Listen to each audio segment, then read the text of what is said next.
हमारी खुदावंद यीशु की अंजील मुकद्दस यूहन्ना के मुताबिक उसका तीसरा बाब 16 से 21 आयत तक। उस वक्त यीशु ने निकोदेमस से कहा, हाँ, खुदा ने दुनिया को ऐसा प्यार किया कि उसने अपना इकलौता बेटा बख्श दिया, ताकि जो कोई उस पर ईमान लाए हलाक न हो बल्कि हमेशा की जिंदगी पाए।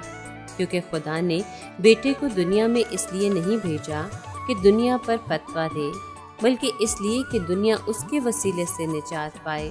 जो उस पर ईमान लाता है उस पर फतवा ना दिया जाएगा, लेकिन जो उस पर ईमान नहीं लाता उस पर फतवा हो चुका, क्योंकि वो खुदा के इकलौते बेटे के नाम पर ईमान ना लाया।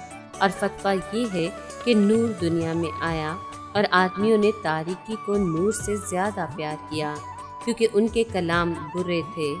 क्योंकि जो कोई बदी करता है वो नूर से दुश्मनी रखता है और नूर के नज़दीक नहीं आता, ऐसा ना हो कि उसके काम नुमाया हो।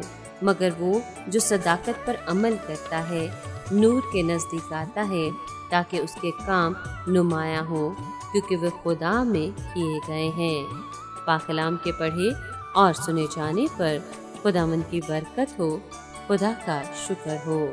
अजीज दोस्तों, यीशु वो नूर है जो दुनिया में आया है। वो खुदा का बेगुनाह और बेदाग बर्रा है।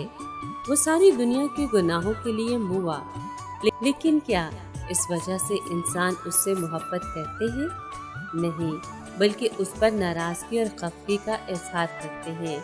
वो अपने गुनाहों की बजाय निजात दहिंदा यीशु को रद्द कर देते हैं। जिस तरह रेंगने वाले अक्सर हशरात रोशनी आते ही भाग खड़े होते हैं, उसी तरह शरीर लोग मसीह की हजूरी से भागते हैं। जो लोग गुनाह को पसंद करते हैं वो नूर से दुश्मनी रखते हैं, इसलिए नूर उनके गुनाहों को जाहिर कर देता है।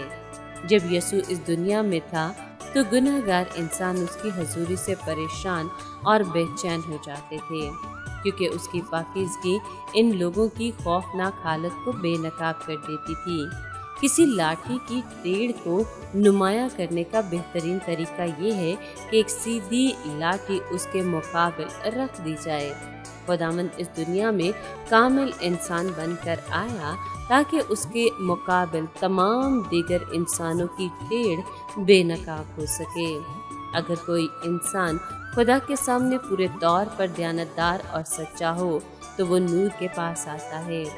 जब वो नूर यानी यीशु मसीह के पास आता है तो देखता है कि मैं तो कतई तौर पर गुनाह आलूद और बेवकूफ़ हूँ।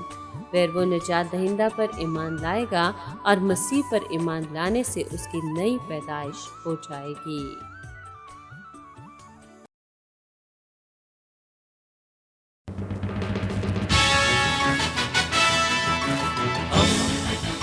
दोस्ती का पैगंबर, रेडियो वेरितास एशिया।